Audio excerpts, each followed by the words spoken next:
Hi everyone and welcome back to the garden. In today's video I want to look at one of my favourite groups of plants. I know I say that a lot, but these really are one of my favourites. Hardy Scheffleras, like this Taiwaniana here.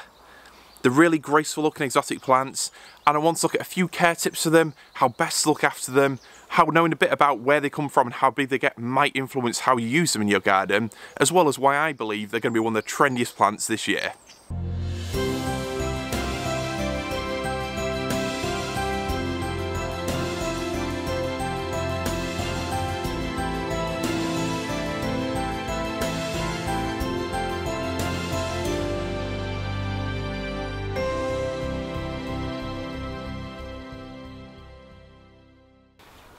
So firstly, I think it's pretty amazing that plants like this Taiwaniana, which obviously comes from Taiwan, they can actually live here in the UK all year round, certainly in most of the UK anyway.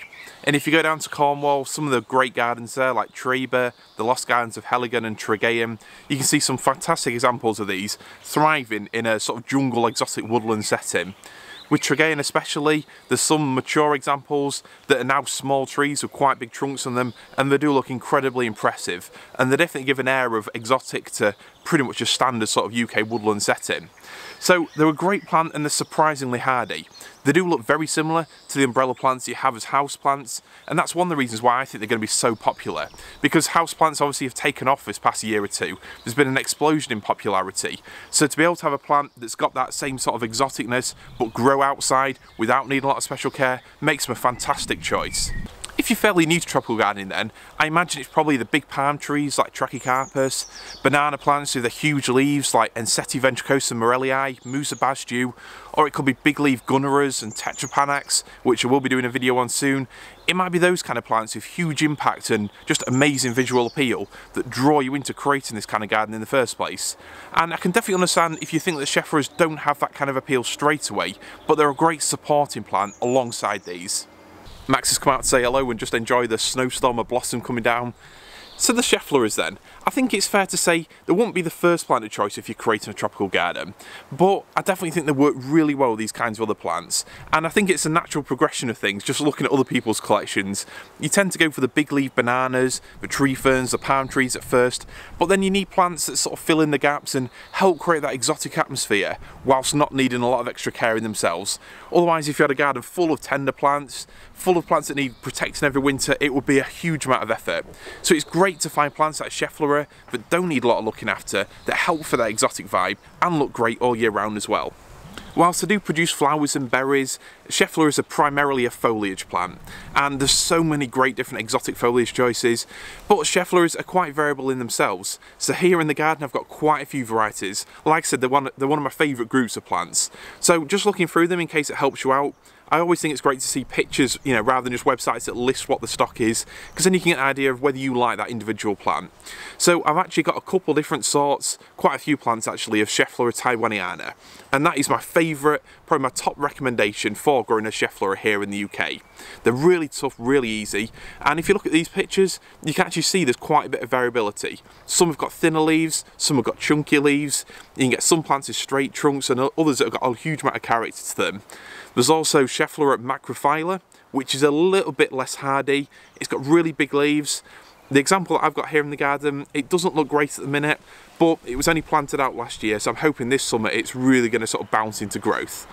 I've also got Rhododendrifolia, which has really interesting leaves when it's small, but they do become slightly more sort of tapered, and a lot of Scheffleras actually change the leaf style from juvenile to mature leaves, but it's still a cracking plant.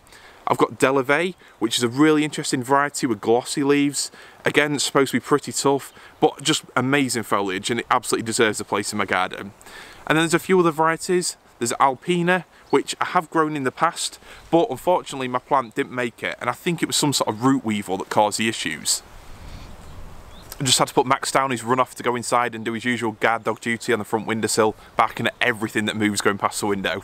But lastly, I've also got Scheffleras Schweliensis, which I'm surprised I actually managed to say that first time, but it's a lovely plant, very similar to Taiwaniana, but with a slightly different look to the leaves. And I've got that planted in my sort of shady green border. I think it's going to look great as it sort of grows up and helps create a sort of enclosed canopy over that little walkway.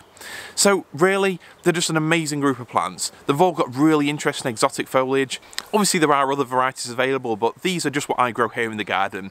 And I generally don't like to do videos on plants that I don't personally own or have experience with, whether that's good experiences or bad. So the Scheffleras deserve a place here, and for me they really help add that sort of jungle vibe, especially to the shadier end of the garden. And personally, if I had to give you a top 3 recommendations, my first one, if you've only got room for one Schefflera, if you've got quite a small garden or you want to keep it potted, which is okay for the sort of short to medium term, I would go with Taiwaniana. They're a very refined looking plant, and they do look like a house plant but for outside. They're very tough, very easy, you don't need to do any kind of look after them, and you can easily sort of control how the growth is by pinching out the top and it'll become a more bushy plant. You've got to be brave and go for it, but you can control them. They're not a plant that's going to get out of control. So Taiwaniana would be my first bet and my choice if you're only going to get one Schefflera. If you've already got Taiwaniana, or you want something with a slightly more unusual look, then Delavayi will be my next choice. And when you see small plants, they might not look anything special, maybe even similar to your normal sort of shrubs, but as they grow up, they do look absolutely incredible with these really sort of distance leaves, beautiful glossy greens, and they're an excellent backdrop to tree ferns, bamboos, and all kinds of other exotics like I grow here. And my third choice, maybe not as hardy, maybe it needs somewhere sheltered, but I grow it here in the garden, is this one right here, Schefflera Macrophylla, which has got these really big sort of matte green leaves. You can see some fantastic examples down at Helligan, and personally I don't think it's a beautiful looking plant. I wouldn't put it in the same class as elegance as Taiwaniana, but it certainly looks striking, and it looks absolutely great with Tetrapanax and all these other kinds of funky exotic plants with really big leaves. So whilst they're very easy to look after and pretty much maintenance free, my first tip for looking after Scheffleras would be just be mindful of where they come from. So whilst they're from Asia, like a lot of colocasias and alocasias, one reason why they're done so well here in this country is because they're collected from maybe higher altitude areas or the cooler parts of the country, which it might be the other side of the world, but it's not a million miles away from the UK climate. So the one thing that you can do then to help them thrive in your garden, and this is before you've even planted them, is to choose where you're going to put them. So they come from Asia, but they generally come from forested areas, and any plant that lives in a forest or woodlands or any kind of setting like that generally needs a few things. So the first thing is watering, and these are plants that don't like to dry out. They like a good supply of moisture, they don't like to be sat in it, they won't be here at home in a boggy area, but you don't want to let them dry out in summer. It's really important. The second factor then, which helps with this, is soil.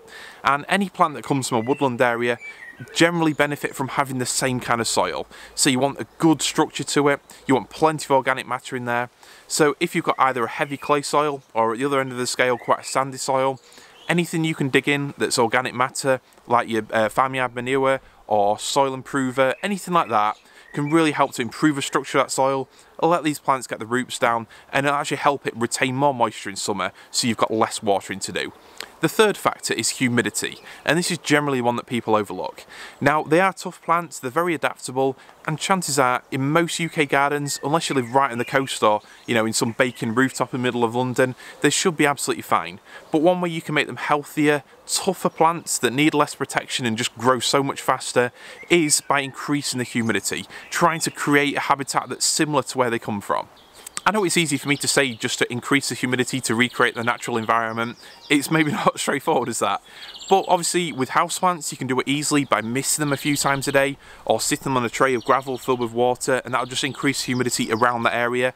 But with plants that are actually in your garden, you need to think more about where you plant them. So ideally, if you've got somewhere that's shaded, that's generally sort of with a high humidity. If you've got somewhere sheltered from the wind, then again, that's great. And if you've got somewhere where the soil's generally more moist, somewhere where moss grows in the grass, then that could also be the right spot for a Schefflera in your garden. But the best thing you can do is pack the plants in around it. That's the #1 way of improving humidity to your Schefflera. Practically speaking, planting other plants like Fatsia Japonica, Scheffleras, Persicaria and other big leaf exotics around your Schefflera really helps to increase this humidity, because the ground doesn't dry out, all the plants help to trap that moisture in, and also as a side benefit they do look great together too. So looking down here, this is the area next to the shed, so it's really quite a shaded area, and I've got the big tree ferns blocking most of the sun from that way. So looking down, there's my Schweliensis, which is a double trunked plant. hopefully develop into quite a nice specimen over time. And around it we've got another tree fern. I've got all kinds of other ferns which don't look especially impressive right now, but they will start to shoot up over the next month. I've got a Fatsia Japonica, which has also got interesting foliage and likes a shady spot, as well as other kinds of Pachysandra as ground cover, Heuchera. I've got Hacanacloa grass and the European ginger plant there. So all plants that help each other, they create that humidity, and they also work visually very well together. And this one, probably my favourite Taiwaniana. I got this one from Pan Global Plants. It's at the sort of entrance to the garden, which is at the shadier end. As you can see, I've got next door's greenhouse there, covered in ivy. All the big trees, so as they leaf up, this is going to be quite a shady area. And again, it's got the tree ferns blocking most of the sun from that way. And it's surrounded by all kinds of other exotic planting, like this, my Scythia medullaris tree fern, which unfortunately got a little bit frosted. It's not entirely hardy here, but you get the gist of it. It's somewhere shaded, somewhere sheltered, the ground's quite damp here, and it's surrounded by other plants that enjoy these same conditions. Just looking at the planting next to my jungle clearing area then, this is my main sort of shady area. So I've got a Taiwaniana leaning off into the distance over there. And here, obviously they've got the Gunneras, there's a Hosta Empress Wu there.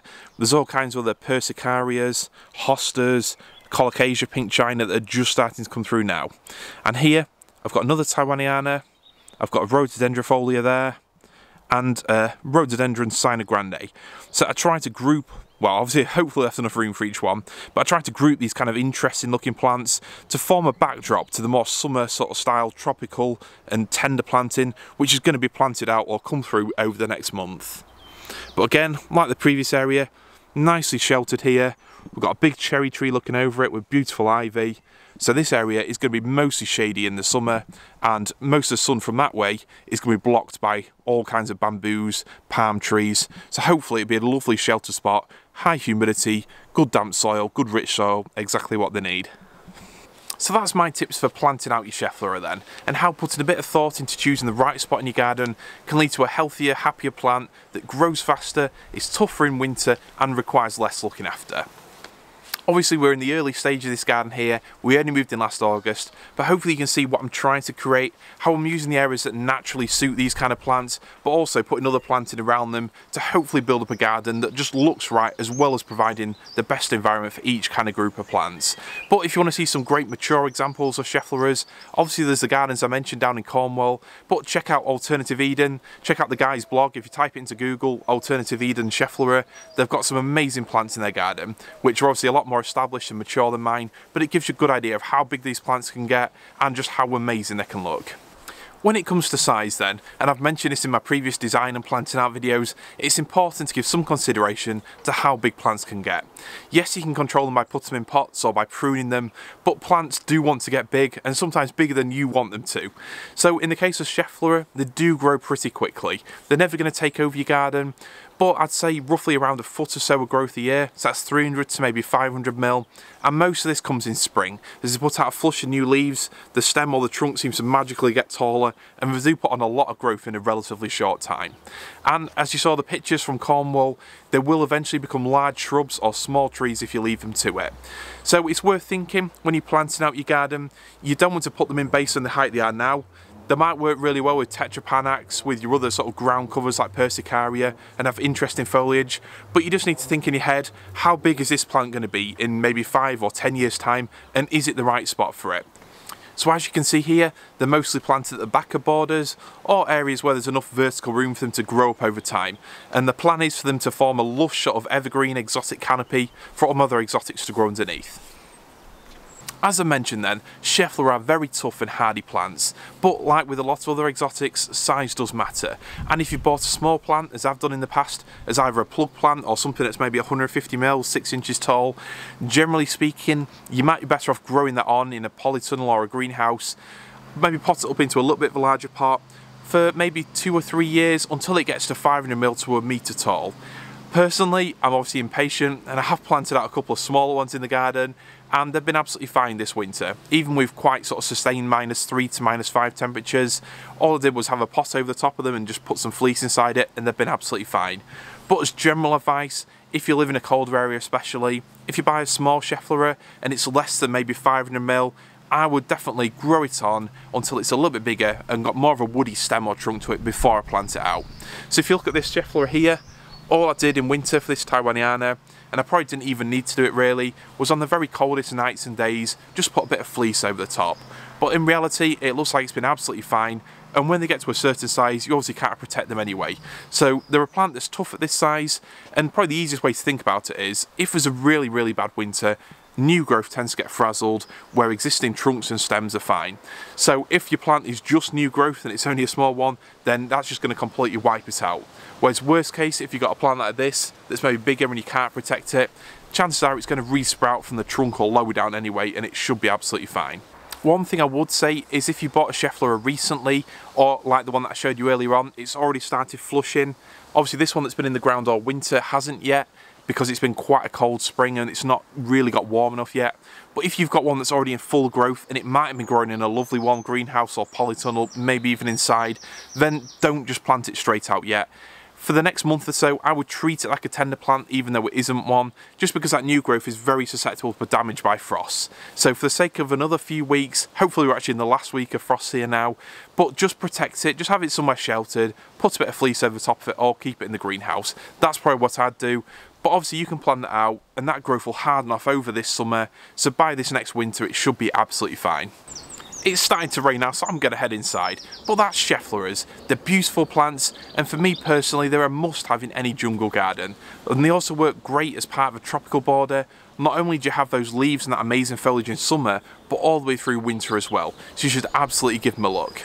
For me, shrubs like these and foliage plants are what takes your garden to that next level. From just a collection of specimen plants, or maybe just a tropical display for summer, to something that looks great and exotic all year round. It really is that next level. And even if you just got experience of growing houseplants and you're just moving into your garden, I think they're a cracking choice for that as well. Because unlike plants like Tetrapanax and bananas, they do look great all year. They're very refined, very graceful plants, and as you can see, they don't take a lot of looking after. So absolutely, give one a try this year. As always, if you've got any questions about care or aspects of these plants that I haven't mentioned in this video, just leave a comment below and I'll get back to you as soon as I can. So thanks again for watching, and I'll see you all soon.